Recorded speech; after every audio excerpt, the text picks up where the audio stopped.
본 말씀을 가지고 특별한 사람들, 이와 같은 제목으로 하나님의 말씀을 증거하도록 하겠습니다. 오늘 처음 설교를 시작하기 전에 우리가 하나님의 말씀을 한번 보고 시작합시다. 다 같이 읽어봅시다. 요한복음 20장 30절 31절입니다. 시작. 예수께서 제자들 앞에서 일체에 기록되지 아니하는 표적도 많이 행하였으나 오직 이것을 기록함은 너희로 예수께서 하나님의 아들 그리스도심을 믿게 하려 함이요 또 너희로 믿고 그 이름을 힘입어. 요한복음 21장 25절. 그러니까 요한복음을 마무리하면서 사도 요한이 기록한 내용입니다. 자, 같이 한번 읽어봅시다. 시작. 예수께서 행하신 일이 이외에도 많으니 만일 나같이 기록된다면 이 세상에도 이 기록된 책을 통해 부족할 줄 아노라. 이게 무슨 이야기입니까? 예수님께서 요한복음에 기록되어진 내용보다 더 많은 기적과 능력을 행하셨지만 그 모든 내용을 요한복음에 기록하지 않았다는 것입니다. 요한복음 20장 30절도 그렇게 말씀하셔요. 제자들 앞에서 이 책에 기록되지 아니한 다른 표적도 많이 행하셨다는 겁니다. 그러니까 그 많이 행한 표적 중에서 가장 귀하고 소중한 이야기만 요한복음에 기록했다는 거죠. 그 기준이 무엇이냐면 우리가 31절하고 다시 한번 보여주시겠습니까? 우리 하경 형제님. 31절 하겠습니다. 시작. 오직 이것을 기록하면 너희로 예수께서 하나님의 아들 그리스도심을 믿게 하려 하며 또 너희로 믿고 그 이름을 힘입어 생명을 얻게 하려 함이니라. 그러니까 구원 얻는 것에 필요한 내용과 어떤 기적과 능력만을 이 책에 기록하고 있다는 것입니다. 많은 내용이 있지만 그 구원에 관련하여 가장 효과를 발생시킬 수 있고 사람들에게 구원 얻는 일에 감동을 줄 수 있는 이야기와 기적만을 기록하고 있다는 것이죠. 제가 설교를 시작하면서 왜 이러한 말씀을 드리느냐 하면 요한복음뿐만 아니라 성경에 나오는 모든 책의 기록과 모든 내용이 다 이러한 것입니다.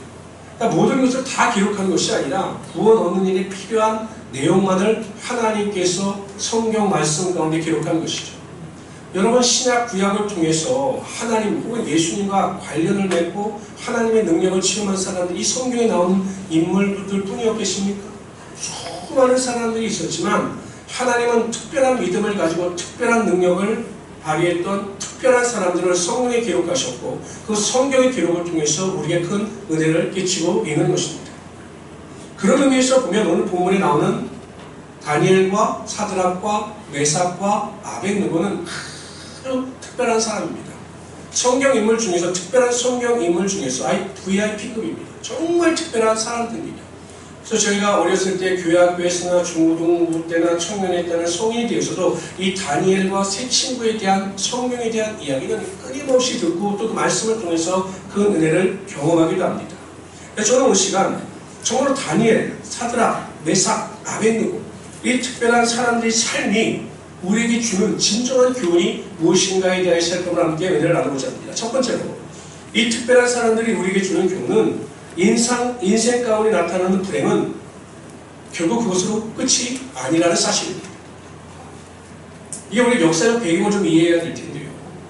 그러니까 유다의 거의 마지막 왕 때인 이 여호야김 왕 때에 하나님은 바벨론을 섬기라고 분명히 말씀하셨습니다. 근데 여호야김 왕은 바벨론이 아니라 애국을 섬겨요. 그리고 그들과 동맹을 맺고 바벨론을 대적합니다. 근데 여러분 하나님의 뜻은 바벨론에 있었기 때문에 아무리 인간적인 방법으로 동맹을 맺고 노력을 한다 할지라도 그 열매가 나타나지 않는 거죠. 결국 이 바벨론 느부갓네살 왕이 이 유다왕 여호야김을 괘씸하게 여겨서 그 유다 민족을 침공합니다. 근데 이 남유다의 여호야김에게는 그 느부갓네살 왕을 대적할 만한 힘이 없었어요. 만약에 하나님에 대한 온전한 믿음이라도 있었다면 하나님께서 그 느부갓네살 왕을 대적하셨을 텐데 그런 믿음도 없었죠. 처참하게 공경을 당합니다. 이것이 주전 605년의 이야기입니다. 그래서 완전 멸망을 당해요. 느부갓네살 왕은 성전에 있는 그릇 몇 개를 가지고 와서 자신의 나라의 신전에 두기도 합니다. 더 비참한 것은 포로 있죠. 포로를 잡아가는 거예요. 포로. 그때 포로로 끌려간 사람이 누구냐면 오늘 본문에 나오는 다니엘입니다. 다니엘이 포로로 끌려갑니다.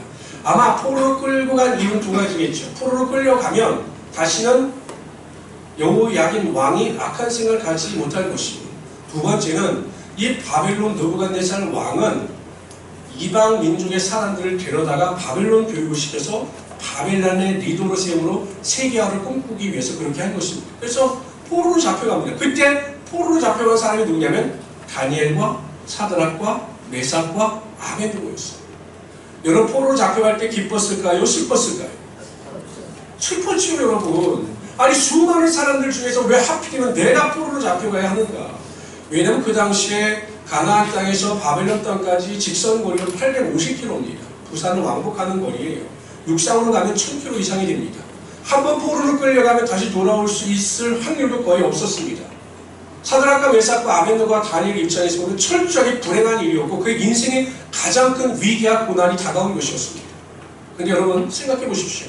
만일 그들이 생각했던 불행이 불행으로 끝이 났다면 인생이 정말 비참해질 수 있었을 것입니다. 그러나 결론적으로 그들이 포로라고 하는 불행을 경험했지만 하나님께서 그 불행 가운데 함께해 주셔서 그들을 그 당시에 가장 강대국인 바벨론의 위대한 지도자로 만들어 주셨던 거죠. 지금도 우리나라 같은 경우 보면 여러분 미국 같은 경우에서 한국계 사람이 뭐 상원 하원에 대해서 선출이 되거나 뭐 고위직에 올라가면 크게 대서 투표를 합니다. 그만큼 그게 영광스러운 자리거든요. 근데 이 다니엘과 사드락과 메삭과 아벤느고가 그 당시에 바벨론에서 높은 관직에 올라갔다고 하는 것은 그만큼 영광스러운 관직에 올라갔다고 하는 사실입니다. 사람들이 불행을 만나거나 어려운 문제를 만나게 되면 대부분 낙심하고 슬퍼합니다. 왜 그러냐면 그 불행이나 고난이 전혀 해결되지 않을지도 모른다고 하는 그 불안감이 있기 때문에 낙심하고 절망하는 것이죠. 실패하면 어떻게 하지? 내가 가지고 있는 것을 다 상실하면 어떻게 하지? 라고 한 이 낙심과 절망이 사람들을 불안하게 만드는 것입니다. 근데 여러분 중요한 것이 있습니다. 세상 사람들은 어찌할지 모르겠지만 하나님은 불행이나 고통에 대하여 우리에게 약속을 주셨습니다. 그러니까 성도들이 불행이나 고난이나 환난을 당할 때 그 고난과 불행의 끝이 어떻게 될 것이다라고 하는 분명한 약속을 우리에게 허락하여 주신 것입니다. 로마서 8장 18절에 보면 생각컨대 현재의 고난은 장차 우리에게 나타날 영광과 좋게 비교할 수 없도다. 고린도후서 4장 17절에 보면 우리가 잠시 받는 환난에 경하는 것이 지극히 크고 영원한 영광에 중한 것을 우리에게 이루게 함이니 하나님은 고난과 환난과 불행이 변하여 영광이 되게 하시고 하나님의 은혜와 축복이 되게 하여 주신다라고 우리에게 분명히 약속하셨기 때문에 우리가 어떤 고난과 환난과 불행 앞에서도 낙심하지 말고 하나님이 주시는 영원한 소망을 가지고 넉넉히 이기며 살아가야 하는 것입니다. 믿음 없는 사람들은 여러분 불행이나 고난을 만나면 항상 탄식하고 절망합니다. 그러나 믿음이 있는 사람은 하나님께서 약속의 말씀을 주셨기 때문에 소망의 말씀을 붙잡고 그 고난과 환난의 불행 앞에서 하나님이 주시는 영광을 바라보면서 넉넉히 이기며 살아갈 수 있게 된다는 것입니다. 제가 이렇게 생각해보면 저도 아르바이트를 굉장히 많이 했거든요. 그런데 여태까지 한 아르바이트 중에서 가장 힘든 아르바이트가 무엇이냐면 3번에서 12단지, 그쪽을 잘 안 걸려고 그래요. 3번 12단지에서 싱크대 조립을 알바를 한 적이 있어요. 여러분 싱크대가 그리고 또 거의 아파트 평수가 커요. 제일 작은 평수가 36평이었고 막 60평짜리가 있는데 그 들어가는 싱크대가 얼마나 많은지 몰라요. 그럼 그것을 다 일일이 날라서 제가 조립하고 옆에서 또 그걸 갖다가 설치할 때 다 도와주는 알바를 했습니다. 제가 그때 15kg가 빠졌어요. 2달 만에. 엄청 힘들었거든요. 근데 제가 그 알바를 관두질 않았어요. 왜요? 일당이 무시하게 셌거든요. 그때 보통 대학생들이 11,000원 받을 때 저는 3만원을 받아요. 그러니까 일당이 크니까 아무리 힘들어도 그 일당 받을 생각에 몸이 상하는 것도 모르고 그렇게 열심히 일을 했던 겁니다. 제가 수요일날 성도들에게 고난과 불행의 이야기를 하면서 그런 말씀을 여쭤본 적이 있어요. 여러분, 내가 지금 하는 일이 너무 힘들어요. 너무 힘들어요. 당장 관두고 싶어요. 그런데 월급이 2억입니다. 그럼 그 일을 하면서 힘이 들까요? 즐거울까요? 즐거워요. 그렇죠. 똑같은 대가예요. 그런데 내가 정말 힘든 일을 합니다. 그런데 월급이 20만 원이에요. 일이 힘들까요? 어려울까요? 하기 싫지요.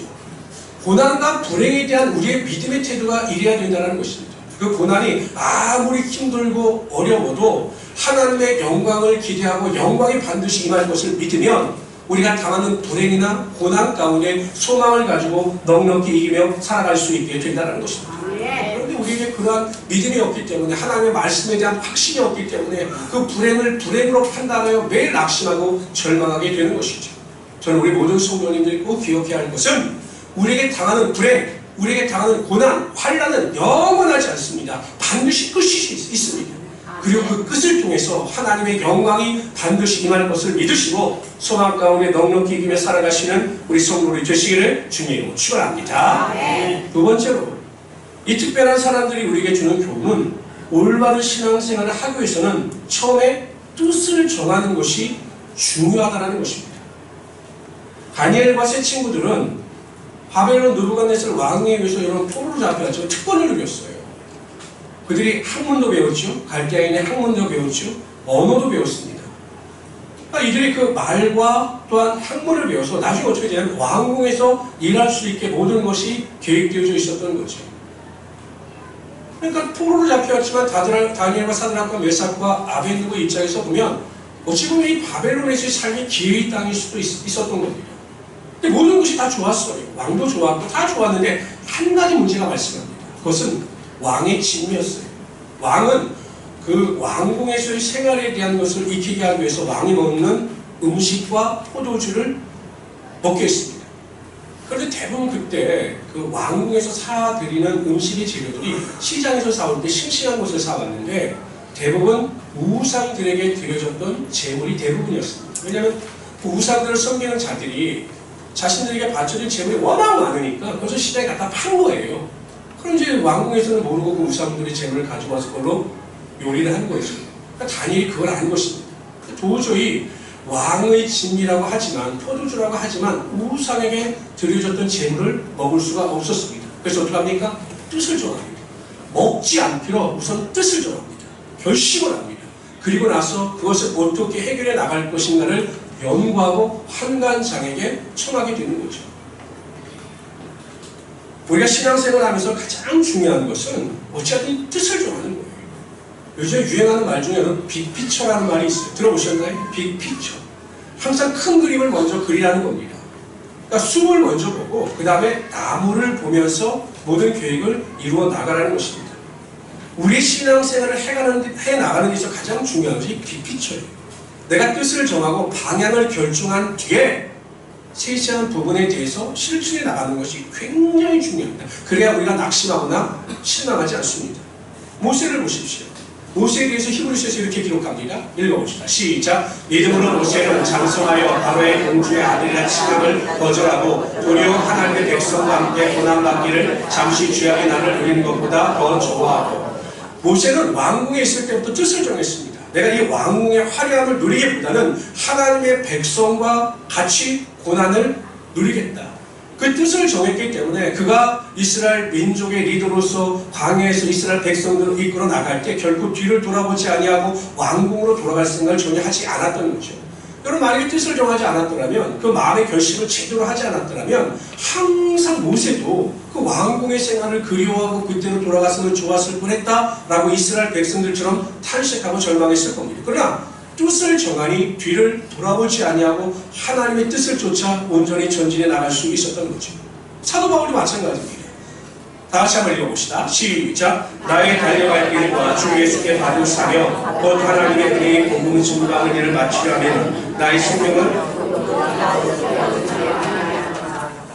사도 바울도 사명을 받자마자 뜻을 정한 겁니다. 그 뜻이 무엇입니까? 나의 생명을 조금도 귀한 것으로 여기지 아니하고 하나님을 위하여 바치겠다. 그러니까 자신의 생명을 바치고 뜻을 정한 겁니다. 여러분, 목숨을 바친 자에게 두려울 것이 무엇이 있으며 목숨을 바친 자에게 아까울 것이 무엇이 있겠습니까? 생명을 바치기로 결정하고 뜻을 정하니 자신이 가지고 있던 모든 세상의 소유가 배설물과 같이 여겨지게 되었던 거죠. 사도 바울은 여러분 결혼도 하지 않았습니다. 오직 하나님을 위해서 살았습니다. 그러나 한 번도 후회하지 않았습니다. 하나님을 위하여 자신의 생명을 드리고자 하는 뜻을 정했기 때문이죠. 신앙의 세월이 흐를수록 신앙은 성장하고 성숙해야 합니다. 보통 우리가 이렇게 나이가 들면 그래도 어렸을 때부터 사람이 성장하고 성숙하지 않습니까? 철이 들지 않습니까? 신앙도 세월이 지나가면 지나갈수록 성장하고 성숙해야 합니다. 그런데 전혀 그렇지 않다는 겁니다.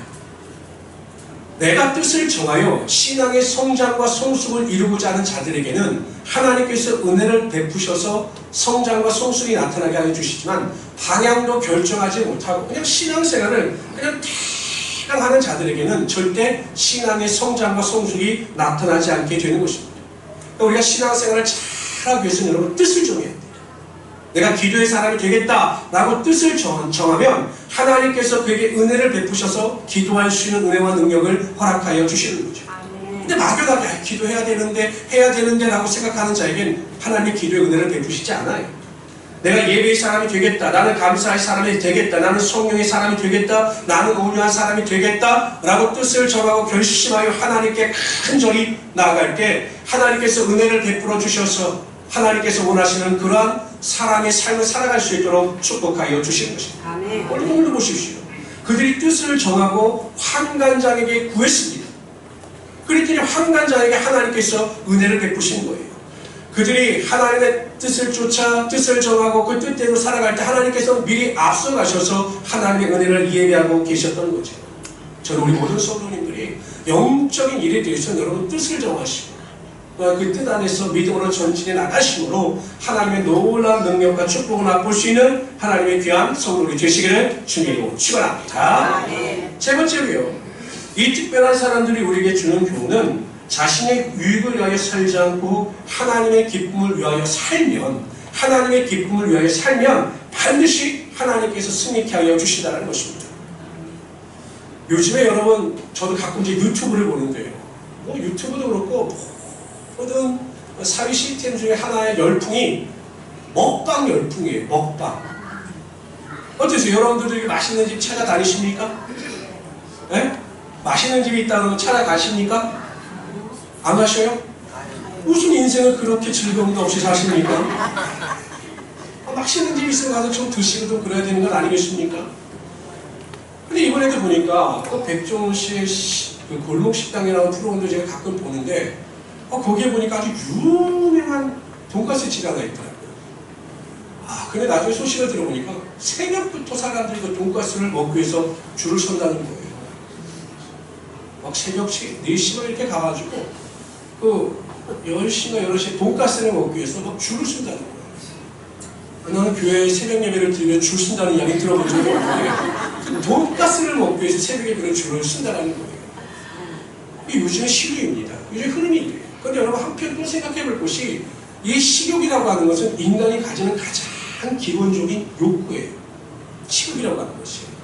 이 청년들에게 왕의 진미 포도주라고 하는 것은 어찌 보면 삶의 즐거움의 일부분이었을 수도 있었던 거죠. 생각해 보시오. 아침마다 뷔페가 차려집니다. 아침마다 막 맛있는 음식이 차려집니다. 그것만큼 행복한 일이 어디 있겠습니까? 다니엘과 사드락과 메삭과 아벤느고를 제외한 다른 민족으로부터 온 청년들은 그 음식을 먹고 즐기면서 자신의 삶의 행복감을 마음껏 누렸을 것입니다.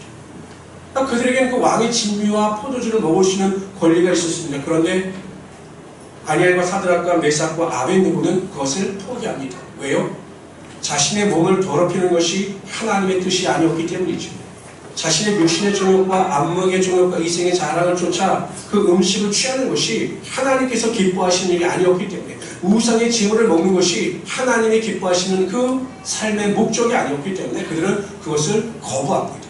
그러면 물과 채식만을 먹어요. 이게 무슨 맛이 있겠습니까? 물과 채소만을 먹는데. 그런데 그것이 하나님의 뜻이었기 때문에 그들은 그것을 기쁜 마음으로 취하게 되는 것이죠. 여러분들은 어떠한 일을 할 때 행복할 것이라고 생각을 하십니까? 어떠한 일을 하면 참 행복할 것 같아요, 인생이. 그냥 신앙생활 잘 하시면 행복할 것 같으시죠? 아멘. 권사님들은 고개를 끄덕이시는데 젊은 분들은 동의를 안 하셔요. 즐겨야 될 게 세상에 너무나 많기 때문에. 돈가스 집도 있고 또 많기 때문에 동의를 안 하시죠. 중국의 최고의 부자 중에 한 사람이 마윈입니다. 마윈. 알리바바라고 하는 그 전자금융 회사를 차려서 엄청난 수익을 얻었습니다. 작년에 보니까 연 매출이 64조더라고요. 그리고 2014년에 시가총액이 548조였습니다. 2014년 기준으로 이 사람이 세계 부호 21위에요. 중국에서는 2위고 재산이 약 44조입니다. 놀랍지도 않죠. 왜냐하면 우리하고 전혀 상관없는 액수이기 때문에 놀랍지도 않아요. 44조는 한 4억 4천 정도야 그럴 텐데 44조는 이해가 되지 않습니다. 그런데 이 사람이 얼마 전에 알리바바 회장에서 은퇴를 했어요. 나이가 56세밖에 되지 않았는데. 그래서 세계 모든 사람들이 깜짝 놀랐습니다. 왜 그 좋은 자리에서 내려오느냐. 근데 마윈이 택한 그 직장이 교사예요. 교사. 원래 이 마윈이 알리바바를 창립하기 전에 교사였거든요. 옛날 그 교육의 자리에 돌아가는 거죠. 그 학생들을 가르치는 즐거움이 인생의 어떤 행복보다 크다라고 다시 교사의 자리로 내려간 겁니다. 이해가 되십니까? 아멘. 여러분도 이해가 되시는데 세상 사람들 이해가 안 돼요. 나 같으면 안 내려갑니다. 아니 44조의 재산을 가지고 세계 최고의 기업을 이끌어가는 그 좋은 자리에서 그 교사의 자리로 내려간다는 것이 쉽겠습니까? 근데 마윈은 그 교사라고 하는 자리가 그 거대한 기업의 총수의 자리보다 더 행복했던 것입니다. 제가 여쭤봤죠. 여러분들은 무슨 일을 해야 행복할 것 같냐고 여쭤보지 않았습니까? 하나님이 인간을 창조하실 때 하나님은 인간이 의미 있는 일을 할 때 그 삶에 행복이 임하게 하여 주셨다는 거예요. 여러분 요즘에 재벌 3세들이 마약 복용 때문에 큰 문제가 됩니다. 대기업 재벌 3세가 다 걸려요. 아니 그게 돈이 없습니까? 먹을 것이 없습니까? 환경이 열악합니까? 인간이 누릴 수 있는 최고의 호화를 누리며 살면서도 삶의 만족과 행복이 없으니까 그렇게 마약에 손을 대고 있는 건 아니겠습니까? 고린도후서에 보면 우리의 삶의 목적이 무엇이고 어떻게 살 때 우리의 삶에 참된 행복이 오는가에 대해 성경은 분명히 말씀하셔요. 제가 마윈인 이 사람입니다. 저보다도 못생겼어요. 근데 이 사람은 아주 훌륭한 사람입니다. 같이 읽어봅시다. 시작. 저가 모든 사람을 대신하여 죽으심은 산 자들로 하여금 다시는 저희 자신을 위하여 살지 않고 오직 저희를 위하여 대신하여 죽었다가 다시 사신 자를 위하여 살게 하려 합니다. 누구를 위해서 살게 하려고 우리를 구원하여 주셨다고요? 하나님을 위하여, 예수님을 위하여 살게 하시려고 우리를 구원하여 주신 겁니다. 인간의 참된 행복은 가치 있는 일을 하면서 살아갈 때 하나님께서 우리에게 부어주신 삶의 목적을 위하여 살아갈 때 참된 행복이 흘러 넘치게 되는 것이죠. 여러분 어떠세요? 우리 미니 성도님도 어떻게 둘째 아들 키우십니까? 어렵죠. 그렇죠? 우리 은희 자매님도 평안히 키우기가 어떠십니까? 힘들죠. 너무 힘들 것 같아요. 저보러 다시 옛날로 돌아가서 우리 애들을 키우라고 한다면 저는 절대로 안 돌아갈 겁니다. 너무 힘들었어요. 안 돌아가요. 그런데 제가 여쭤봅니다. 힘이 들지요? 네, 힘이 듭니다. 그런데 어때요? 행복하다고 이야기합니다. 행복하다고 이야기합니다. 힘이 들지만 가치 있는 일이고 의미 있는 일을 하기 때문에 그 일이 행복한 거예요. 자녀를 양육하고 키우는 일이 의미 있는 일이고 가치 있는 일이기 때문에 하나님께서 그 부모에게 기쁨을 주시고 그 기쁨을 통해서 자녀를 양육할 수 있게 되는 것입니다. 여러분 만약에 자녀를 키우는 게 너무 지긋지긋하고 힘이 들어요. 그럼 어떻게 자녀를 양육할 수 있겠습니까? 육체도 힘든데 마음속에 그런 기쁨이 없으면 어떻게 자녀를 양육할 수 있겠습니까? 그러나 하나님이 의미 있는 일에 대한 기쁨과 소망을 주셨기 때문에 우리가 자녀를 양육할 수 있는 것이거든요. 제가 아시는 선교사님이 여성의 몸으로 홀로 인도에서 선교 사역을 하셔요. 굉장히 열악합니다. 거기서 한 20년 이상을 지금 선교 사역을 하고 있어요. 제가 그분에게 여쭤봅니다. 힘드시지 않냐요? 근데 그분은 항상 행복하대요. 항상 기쁘대요. 왜냐고 여쭤봤더니 하나님께서 기뻐하시는 일을 하기 때문에 하나님께서 나에게 참된 기쁨과 소망을 허락하여 주신다는 것입니다. 문명적 혜택을 누리지 못하지만 남들처럼 풍요로운 삶을 살지 못하지만 하나님께서 자신에게 그 선교를 통한 기쁨을 매일 부어주시기 때문에 자신이 그 어려운 인도 지역에서 사역을 감당하고 있다고 고백하고 있습니다. 여러분 우리나라가 정말로 잘 살게 됐어요. 옛날과 비교하면 여러분 세계 역사를 뒤돌아봐도 단시일 내에 이렇게 경제적으로 발전한 나라가 없습니다. 그런 경제 발전만큼 인간 삶의 행복이 성장했느냐? 아니에요. OECD 국가 중에서 우리나라 자살률이 굉장히 높아요. 1등입니다. 1등. 경제는 발전하고 삶의 수준은 높아졌는데 왜 인간이 더 불행하다고 느끼는가? 사람들이 가치 있는 일을 쫓아 사는 것이 아니라 육신의 정욕과 안목의 정욕과 이생의 자랑을 쫓아 살기 때문에 삶의 의미를 발견하지 못하고 항상 낙심하고 절망하며 살아갈 수밖에 없기 때문에 그렇습니다. 여러분 기억하십시오. 인간의 참된 행복과 즐거움은 우리 뜻대로 우리 즐거움을 쫓아 살아갈 때 나타나는 것이 아니라 하나님께서 정해주신 그 길을 걸어갈 때 세상이 줄 수 없는 참된 행복과 기쁨이 여러분 삶 가운데 흘러 넘치게 되는 것입니다. 저는 우리 모든 성도님들이 하나님이 주시는 참된 기쁨, 소망, 행복을 가지고 넉넉히 이기며 살아가시는 우리 귀한 성도들 되시기를 주님으로 축원합니다. 어떠세요 여러분? 제가 행복해 보이지 않습니까? 노력하도록 하겠습니다. 네 번째요. 이 특별한 사람들이 우리에게 주는 교훈은 하나님은 우리들이 가지는 믿음대로 되게 하여 주신다는 거예요. 우리의 믿음대로 되게 하여 주신다는 겁니다. 오늘 본문에 보면 다니엘이 굉장히 지혜로운 사람이에요. 여러분. 환관장이 뭐라고 말합니까? 보통 사람 같았으면 믿음 좋다고 이렇게 할 겁니다. 우리는 앞으로 물과 채식만을 먹겠습니다. 그러니 우리를 방해하지 마십시오. 만약에 우리를 방해하시면 우리 다 자살을 해버릴 겁니다. 이렇게 할 수도 있었어요. 그런데 여러분, 이 다니엘이 어떻게 제안을 합니까? 열흘 동안 한번 시험을 해보시죠. 우리가 물과 채식만 할 것입니다. 그리고 나서 왕의 진미와 포도주를 먹은 자들과 저를 한번 비교해 보십시오. 근데 만약 우리들이 초췌해 보이고 건강에 안 좋아 보인다면 우리도 기꺼이 왕의 진미와 포도주를 먹겠습니다. 그러나 우리 판단자께서 판단하시기를 우리의 건강이 더 좋아 보인다면 우리가 왕의 진미와 포도주를 먹지 않는 것을 허락해 주십시오라고 제안을 합니다. 환관장이 들어보기에도 합리적이거든요. 열흘간의 또한 기회가 주어지는 것이고 비교를 통해서 결정할 수 있는 굉장히 합리적인 제안이었습니다. 그래서 그렇게 하겠다라고 결정을 합니다. 그래서 여기서 한번 여러분 여쭤봅시다. 다니엘은 열흘 동안 물과 채식만을 했을 때 왕의 진미와 포도주를 먹은 자들보다 더 건강해질 것이다 라고 믿었을까요? 믿지 못했을까요? 확신했던 거죠. 내가 비록 물과 채식만을 먹지만 저들보다 더 건강하게 하나님께서 허락하실 것이다 라는 것을 믿었기 때문에 그렇게 자신있게 제안을 했던 겁니다. 그리고 하나님은 그 다니엘의 믿음을 보시고 물과 채식만을 했지만 다른 왕의 진미와 포도주를 먹었던 자들보다 더 건강하게 만들어 주셨던 것입니다. 하나님은 여러분들의 외모에도 관심이 없으셔요. 하나님은 여러분들의 재물과 학력에도 관심이 없으십니다. 여러분들이 가지고 있는 능력에도 관심이 없으셔요. 하나님이 가지시는 유일한 관심은 여러분들의 믿음입니다.